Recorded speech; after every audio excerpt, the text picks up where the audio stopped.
Magandang araw po, welcome po sa aking channel, Love9 TV. Patalasasan po, meron po ba kayong mga properties na napapabayaan or non-performing assets? Plan nyo ibenta, pero wala kayong oras sa pagbibenta nito.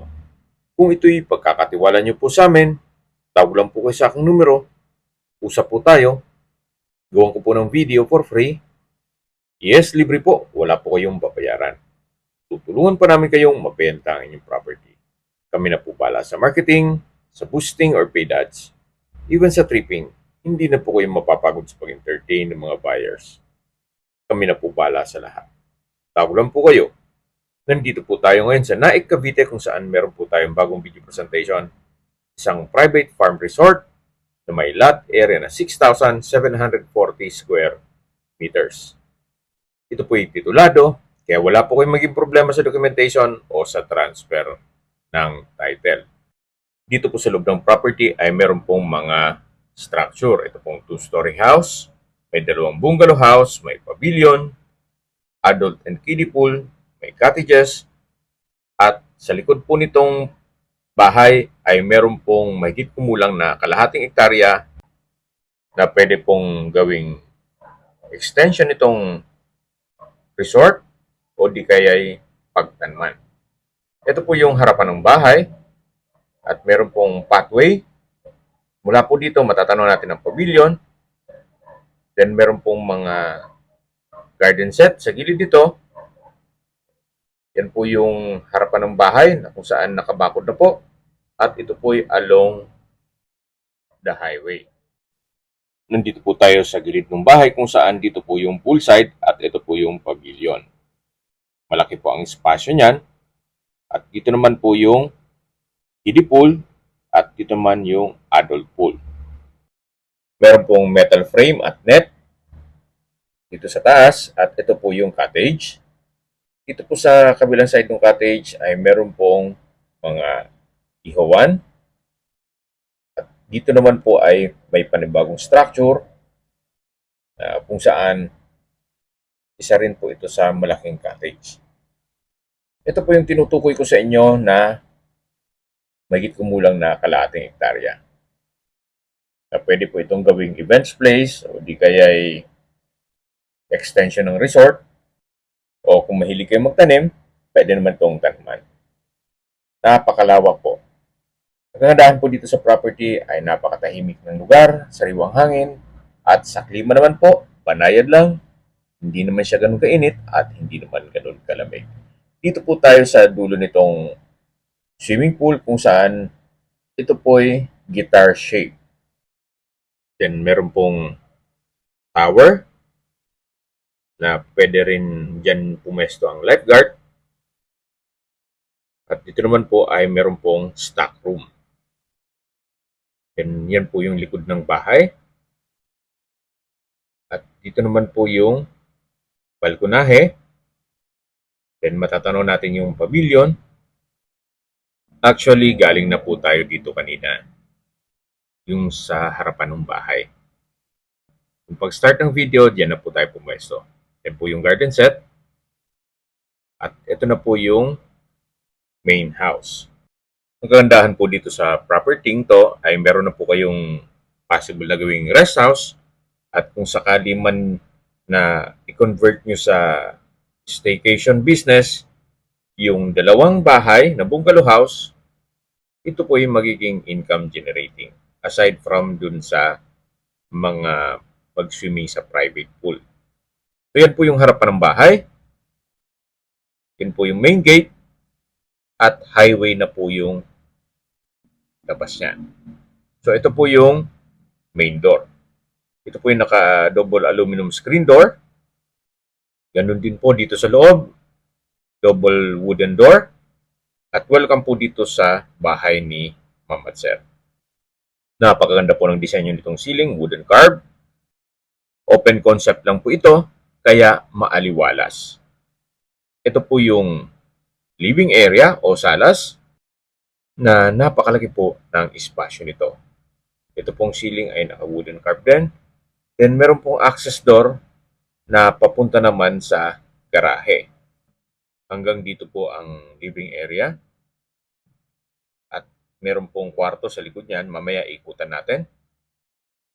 Ito po yung tinutukoy ko na access door. Meron pong security grill. At ito po yung covered carport. Mula po dito matatanaw naman yung main gate. At iyan po yung driveway. Balik ulit tayo dito sa loob. Tunghayin niyo po itong living area. Napaganda po ng disenyo nitong ceiling. Lipat po tayo dun sa kabilang side. Yan po yung main door. At matatanaw naman natin yung dining area at kitchen. Sa ngayon po, may nilagay muna sila na sofa set. Then, sa gilid po nito ay meron pong customized na glass window. Maganda rin po ang disenyo nito sa ceiling. At ito naman po yung formal kitchen. Ito pong formal kitchen ay malaki din ang espasyo. May breakfast nook, kitchen countertop, wall-mounted cabinet, range hood, then double stainless sink with faucet, at storage ng kitchen utensils. Maganda rin po ang disenyo nitong ceiling. So mula po dito sa formal kitchen, dito naman po yung access door at ito'y solid wood na papunta naman dito sa service area. Hanggang sa dulo po yan. At meron din pong glass window with security grill. At meron pong wall-mounted na sampayan. Mula po dito sa service area, lipat po tayo dito sa kabilang pintuan na kung saan ito ay solid wood door din na papunta naman sa dirty kitchen. Dito po sa dirty kitchen ay malaki din ang espasyo. May stainless sink, may glass windows, at ito'y high ceiling. Then sa dulo po ay meron pong access door na papunta naman ito sa likod ng bahay. At dyan po tayo galing kanina sa may poolside. At itong green na nakikita nyo, yan yung stock room. At ito naman yung likod ng bahay. Yan yung tower. At ito yung swimming pool. Balik ulit tayo sa loob. So, mula po dito sa dirty kitchen, ito po ulit yung access door papunta dito sa formal kitchen na kung saan na-present ko na sa inyo to kanina. At dito naman po yung dining area. At may access door din po yan papunta sa balkonahe o terrace. Yan po yung main door at sa dulo yung living area. Then, patatanong natin yung garahe at ito yung hagdan. At mamaya, akyat tayo dyan. Check po na natin itong first bedroom. Ito po yung naka-solid wood door. At kung meron man po kayong PWD or senior citizen sa pamilya, ito yung para sa kanila. Napakalaki po ng espasyo. Maganda ang disenyo ng ceiling. Meron pong dalawang glass window with security grill. At tungkol naman sa gagamitan, wala pong nabanggit kung kasama mga yan. Meron po itong sariling toilet and bath kung saan ito yung naka-solid wood door, naka-tile bathroom wall, then maayos naman toilet fixtures, meron pong shower enclosure, may shower, at sliding glass door. Palabas po tayo. Tunghayan niyo po ulit itong first bedroom. Paglabas po mula dito sa first bedroom, matatanaw nyo yung main door, yung living area, yung access door papunta sa garahe, at yung dining area. Dito naman po yung part ng stairs o hagdan. Ito pong naka-solid wood door ay yung powder room, na kung saan maayos naman po ang toilet fixtures nito at naka-tile bathroom wall. May hand basin, vanity mirror, maayos po ang pintura ng ceiling at wall, at meron din itong exhaust fan. At high ceiling pa po ito. So ito po yung powder room. Yan po yung tinutukoy ko na understairs storage, kung saan pati po ito ay solid wood din ang pintuan. Talagang ginastusan po nila. Sa espasyo, sakto lang. At punong-puno rin po ng mga gagamitan. At ito po yung stairs kung saan ito ay naka-stainless handrail at railing. Then naka-tile staircase na rin po ito. Samahan niyo po ako, akyat po tayo. Meron po itong staircase window na nag-serve as natural sunlight. At dito po may ilang steps pa. At dito na po tayo sa second floor kung saan ito po yung family area. Napakaganda po ng disenyo nitong ceiling. Hindi siya tinipid, talagang ginastosan nila. At dito naman po yung mga kwarto. Yan po yung staircase window. Then, ito pong mga gym equipment ay hindi po kasama yan. Ito po yung first bedroom, naka-solid wood door. May sarili toilet and bath, mamaya check natin yan. At sa spasyo po, napakalaki po ng espasyo nito. Meron pong dalawang glass window. Then, naka-tiled flooring. Maayos pa naman ang pintura ng ceiling at wall. At meron po itong access door na papunta sa balkonahe o terrace. Na kung saan dito po yung poolside. Malaki po ang spasyo nito hanggang dun sa dulo. Ito po yung naka-tile flooring, then stainless handrail at railing, at yan po yung guitar shape na adult pool. At matatanaw natin yung bakanting lote at itong mga cottage at pavilion. Bale, 2 kwarto po ang may access dito sa balkonahe o terrace. So, balik po ulit tayo dito sa loob. Yan po, tunghayan nyo po itong first bedroom dito sa second floor. Ito po palang toilet and bath ay hindi available yung susi. Nakalock po siya. So, siguro upon tripping, ma-check natin yan. So, nandito po ulit tayo sa open below. Yan yung hagdan at yung staircase window. Ito po yung family area o pwede ring entertainment area o gym. Depende po sa inyo once na ma-acquire nyo ito kung anong pwedeng gawin nyo dito. So, dito po yung second bedroom. Naka-solid wood door din po ito at malaki naman ang espasyo. Yan po yung ceiling. Maganda rin ang disenyo at maayos din ang pintura ng ceiling at wall. Meron din po itong sariling toilet and bath na naka-solid wood door, naka-tile bathroom wall, maayos ang toilet features, at meron pong shower enclosure na merong sliding glass door. Naka-tile bathroom wall din po dito, then may bathroom window. So far, wala po kayong ipapagawa dito. So, dito po yung second bedroom. Meron pong customized glass window na matatanaw naman natin yung harapan ng bahay. At yung highway na po yun. Ito po yung pavilion na color green ng bubong. At lalabas po tayo. Yan po ulit yung family area o entertainment area. At dito po yung access door papunta sa pangalawang balkonahe o terrace na ang view naman dito ay yung harapan ng bahay. At stainless po ang railing nito. Yan po, tunghayan nyo po itong harapan ng bahay na kung saan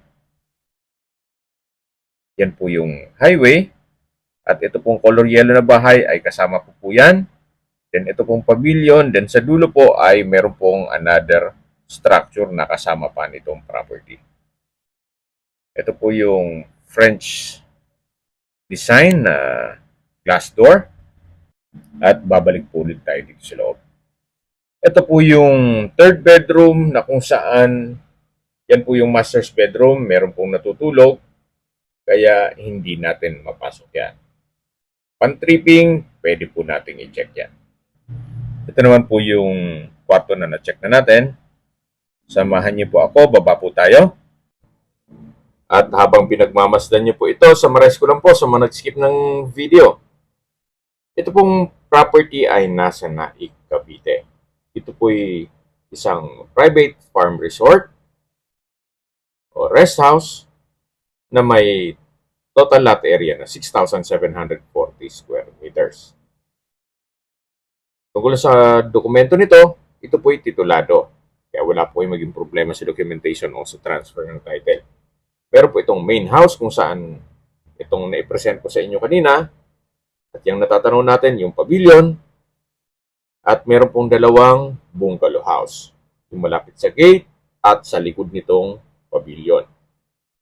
Meron din pong mga cottage, then adult at kiddie pool. At sa likod po nitong property ay napakalaki pa po ng bakanting lote. Bagit kumulang na kalahating hektarya. Ito po ay along the highway at meron pong dalawang entry at exit points. Una po ay Governor's Drive sa Naik at ang pangalawa naman po ay Indang Mendez Road. Mga major roads po yan. Napaganda po ng lokasyon nitong property, gawa ng malapit po ito sa Bataan, Cavite Interlink Bridge. Mamaya po, pag-usapan natin sa dulong parte nitong video. Yan pong dilaw na bahay ay kasama po yan dito sa loob ng property. Pero hindi rin po natin mapasok gawa ng meron pong nakatira. Kumbaga, privacy naman para sa kanila. So yan po, pwede nyong paupahan. So income generating din po yan. O pwede nyong i-convert sa staycation business. Gawa ng meron din pong amenities gaya ng pool dun sa kabilang side nitong bahay. Yan po yung side view nitong bahay. At dito naman po yung driveway na papunta naman sa main gate. At dito po tayo galing kanina sa may bridge na to na may fish pond. Hindi ko lang alam kung may isda pa po yan. At ito po yung harapan ng bahay na meron pong mga garden set. Check po natin itong sa gilid na balkonahe na hindi pa natin na-check kanina. Yan po yung access door mula dun sa dining area at ito po yung pool side.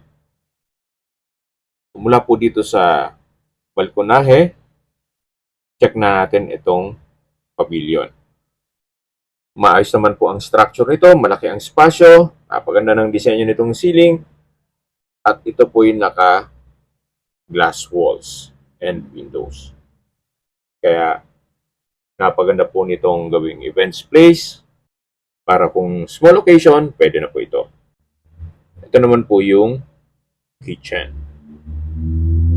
Na meron po stainless sink with faucet, tile countertop, at meron pong small window sa dulo. At dito naman po yung kabilang access door. Ito po yung comfort room. Naka-tile bathroom wall. Then maayos din ang toilet fixtures. Meron pong bathroom window.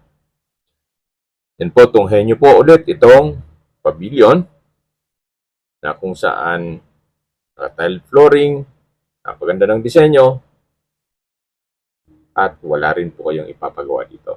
Siguro kung meron man, retouch na lang ng pintura. Paglabas nyo po dito sa pavilion, yan po yung guitar shape na swimming pool. At dito naman po na-maximize nila yung space. Sa ilalim po ng kitchen countertop ay yung shower area.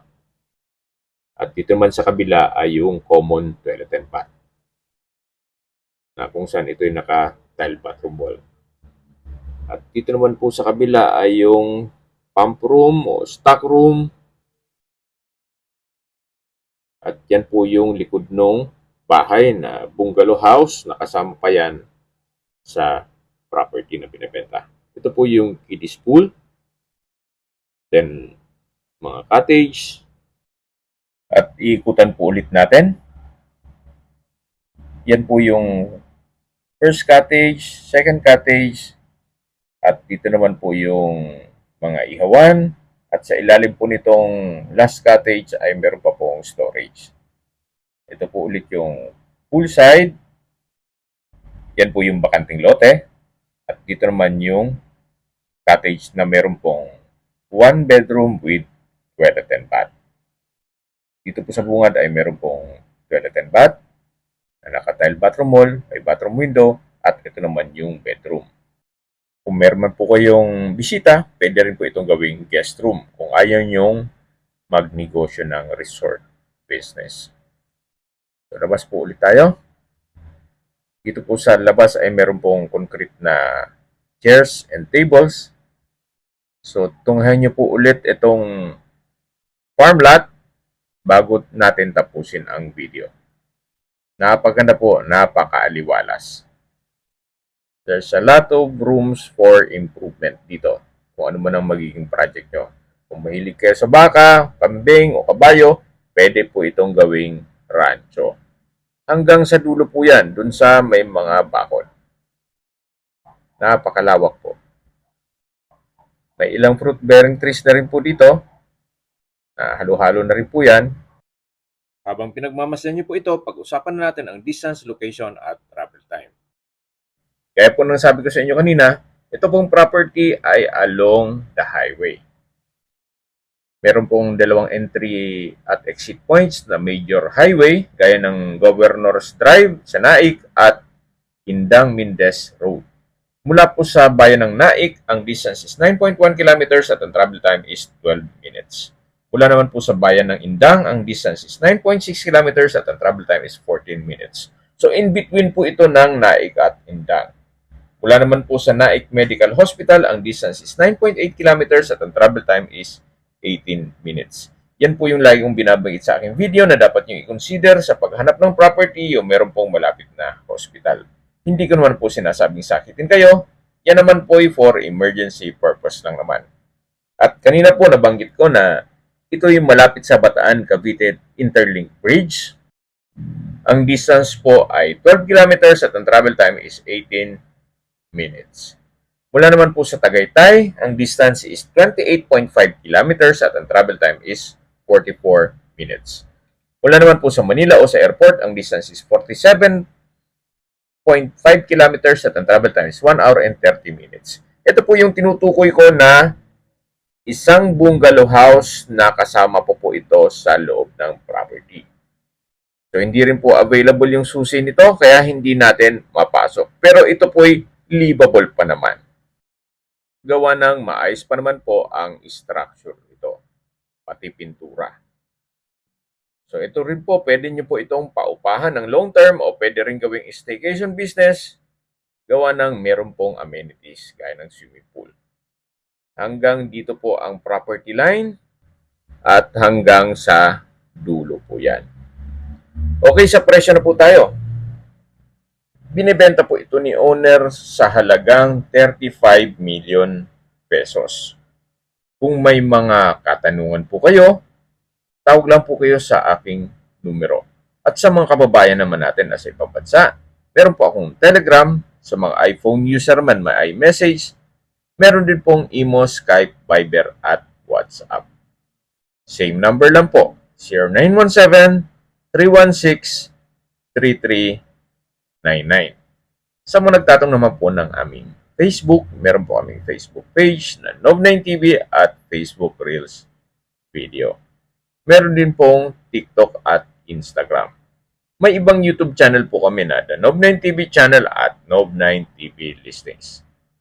Sana po naibigyan nyo ang aming video presentation. Paki-like and subscribe na lang po sa aking channel para ma-update din po kayo sa aking future listings. Kung sakali po hanap nyo mas malaking sukat ng lupa, meron din po kami ibang listings na pwede nyong pagpilian. Huwag po kayong mag-atubiling tumawag sa amin, then let us know your budget para malaman namin kung anong property pwede namin i-alok sa inyo. Sa lahat pong viewers, subscriber at nagtiwala po sa amin, salamat po sa suporta. Ingat po kayo lagi at yung pamilya. Maraming salamat po.